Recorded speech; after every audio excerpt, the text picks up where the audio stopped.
Have you ever arrived at a moment of profound realization that you truly can't depend on anyone else, not even those closest to you? It's one of the most challenging truths we encounter in our later years. The emotional and practical backing we once counted on from family often evolves, diminishes, or vanishes. Adult children become preoccupied. Siblings face their own challenges, and dear friends may relocate, fall ill, or pass away. Suddenly, you're left asking, who remains in my corner? That question can feel utterly daunting if you're unprepared. But here is the empowering perspective. You can be prepared. In fact, you can construct a life at 70 and beyond where you feel resilient, centered, and secure, regardless of who comes or goes. This isn't a message of bitterness, but of wisdom, because genuine, reliable support, the kind you can lean on in the quiet of the night or on a solitary afternoon, often doesn't originate from family. It springs from 5 other well springs that most people overlook until a crisis arrives. These 5 pillars form the true backbone of a peaceful, autonomous life in your 70s and beyond. They are quiet, potent forms of sustenance that do not waver, drift away, or make you feel like an obligation. Stay with me, because what we're about to explore may transform how you view aging and recognize your own innate strength. Let's begin. Number 1, functional mobility and strength. In your 70s, the capacity to move freely and independently isn't merely about walking. It's about sovereignty. It's about dignity. In many ways, it is the most critical form of support you can cultivate that relies on no one else. Functional mobility means rising from bed unassisted. It means preparing your own meal, reaching for a favorite teacup on the top shelf, or stepping outside to feel the sun on your face without scheduling help. That is personal power.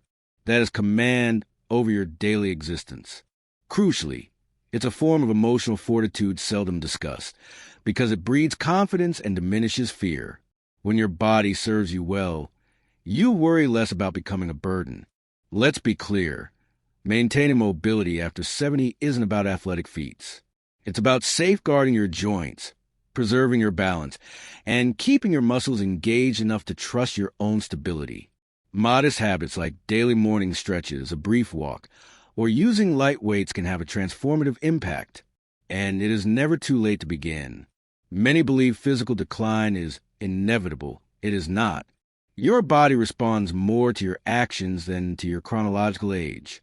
Psychologically, mobility counters profound, often unspoken fear, the dread of helplessness.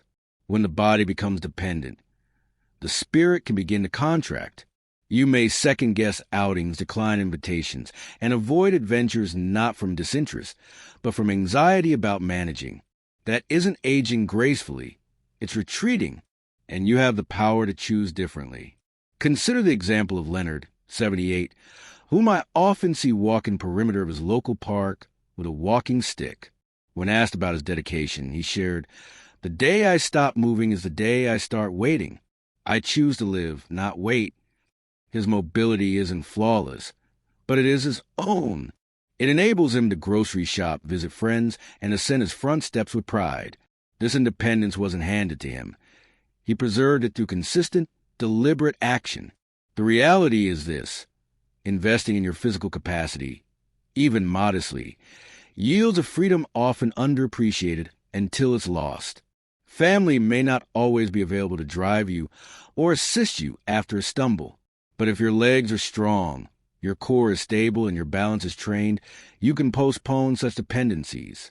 You can retain your autonomy longer than others might expect. This isn't just physical support. It's profound emotional armor. If you're feeling less agile, begin gently. Move a little more today than yesterday. Stretch while your tea steeps. Take an extra loop around your home. Each small effort fortifies a foundation that walks with you, step by reliable step. Number 2, streamline financial clarity. As you enter your 70s, peace of mind stems less from the sum of your accounts and more from understanding your means, managing them capably, and living within them without anxiety or apology. Financial simplicity is a formidable pillar of support, and it is one of the few you can wholly govern without outside help. Complex finances morph into emotional weight, juggling numerous accounts, tracking subscriptions, or wrestling with debt isn't just stressful. It undermines your fundamental sense of security. And in later life, stability is paramount. Simplify your finances doesn't mean relinquishing control. It means seizing it. It means designing a modest, intentional lifestyle that aligns with your reality, not others' expectations. It's the freedom to meet your needs without agonizing over each expense.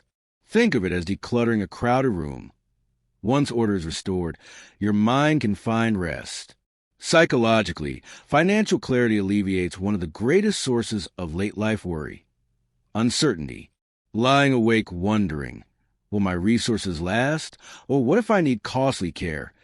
Can be more draining than physical pain. But when you know your cash flow, when your spending is purposeful and your essentials are covered, you sleep more soundly. You carry yourself with greater assurance.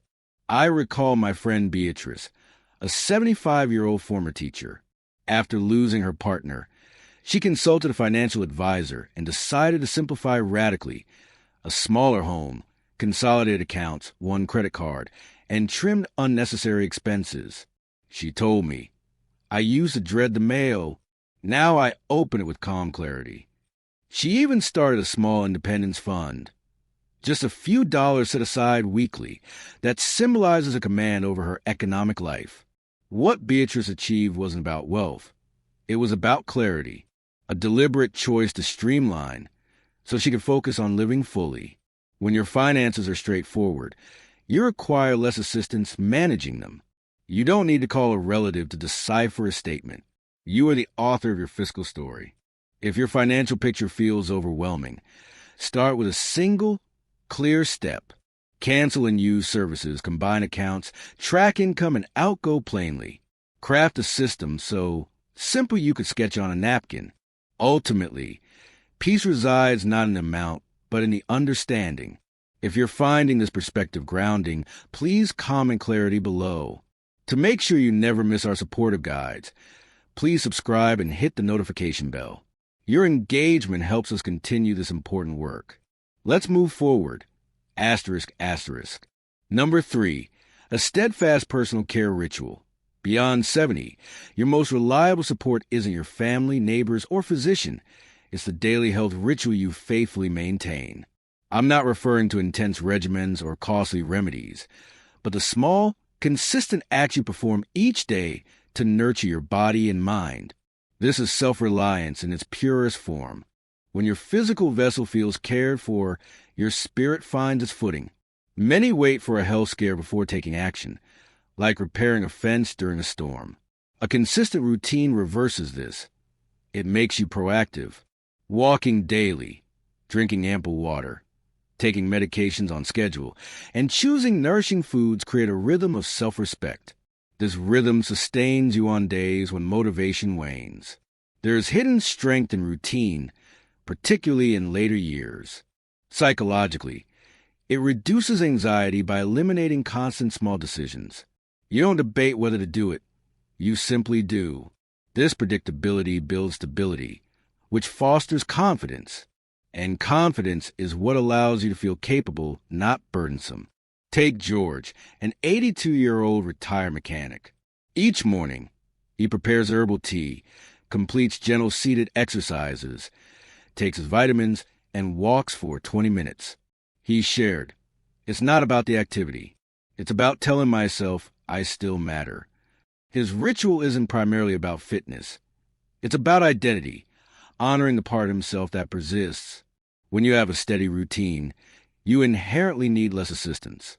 You're less prone to miss medication falls or that lost feeling within the day. It's like a well-worn path through familiar woods. Even when the fog rolls in, you know the way. That is authentic, self-generated support. Some days will be harder. Adapt, but don't abandon. A short walk indoors, deep breathing by an open window, an extra glass of water. These small acts weave a safety net. Start with one habit. By showing up for yourself, you prove you are your own most trustworthy ally. Number 4, cultivated inner resilience. If one quality becomes more precious with age, it is emotional resilience, not finances, nor even perfect health.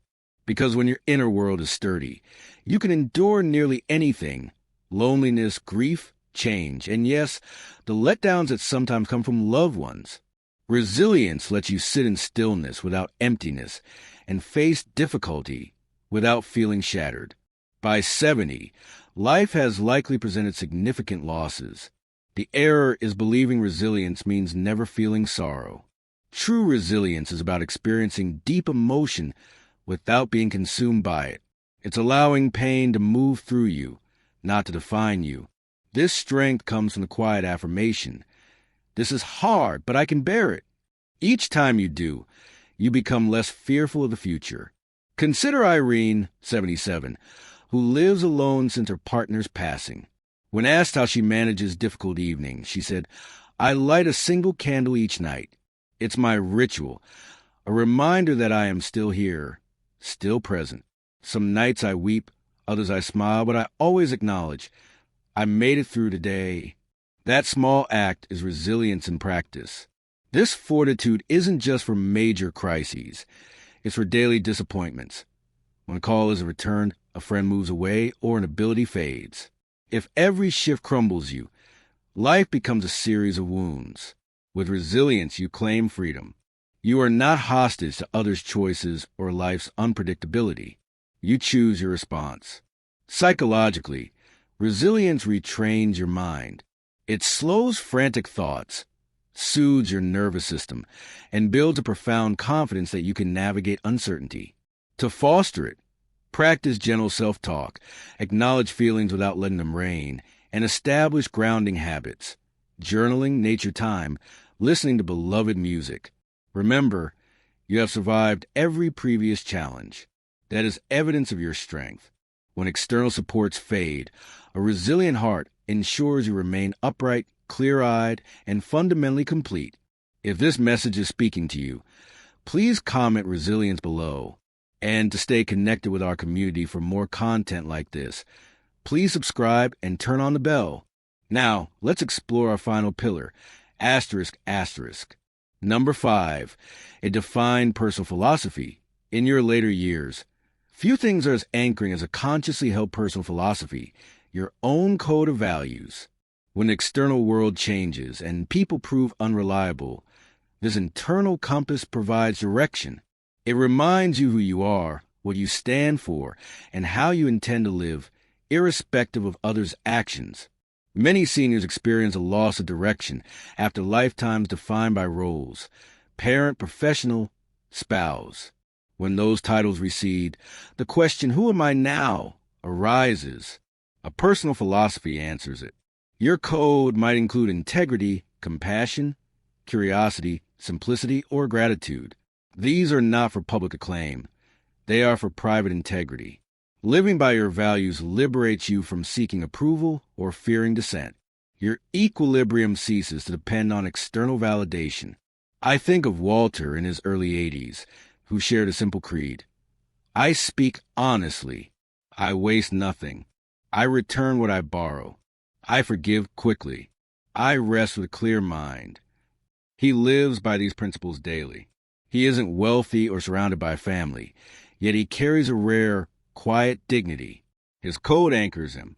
Psychologically, a personal philosophy minimizes regret and simplifies decision-making. You don't lie awake pondering right and wrong. You consult your internal guide. This clarity cultivates profound calm. Research suggests that older adults with strong value systems report greater life satisfaction, less anxiety, and sharper cognitive health. Clarity fosters peace. Your values are uniquely yours. They require no justification. Whether it's rising with the sun, eschewing gossip, practicing generosity, or nurturing curiosity, hold to what resonates with your soul. Let it guide you to look in the mirror at 80 and affirm, "I have lived by my own lights," is the deepest form of success and self-respect. This is a support that never diminishes because it resides within you. It is a quiet, unwavering foundation upon which a life of meaning is built. Final reflections. As we age, we naturally ponder who will stand with us when days grow quiet and shadows long. The answer isn't always who we once imagined. Family ties shift, friendships evolve, our own capacities change. Yet, this doesn't leave us empty-handed. Often, we discover that the most enduring supports were never external. They were internal, cultivated through intention and habit. Perhaps it's the steadfastness of a daily ritual, the liberation of financial simplicity, the power of a mobile body, the durability of a resilient heart, or the guidance of a personal creed. These are not mere concepts. They are practical, powerful pillars. They enable you to become your own foundation. When you can stand firm within yourself, you never truly feel alone. That inner fortitude is both comforting and emancipating. Now, a gentle invitation for you. After this discussion concludes, take a quiet moment. Ask yourself, which of these pillars feels strongest in my life? Which one would I like to strengthen? Beginning today, start modestly. Grand transformations often begin with a single, quiet decision made in the privacy of your own heart. We would truly value hearing from you. Please leave a comment sharing one key insight you will take from today's conversation. Your wisdom enriches our entire community. If this discussion was helpful, please support it with a thumbs up. It helps others find this content. To stay connected for more guides like this, be sure to subscribe to the channel and hit the notification bell. Finally, if you know someone who would benefit from this message, please share it with them. Thank you for watching, and we look forward to connecting with you in the comments.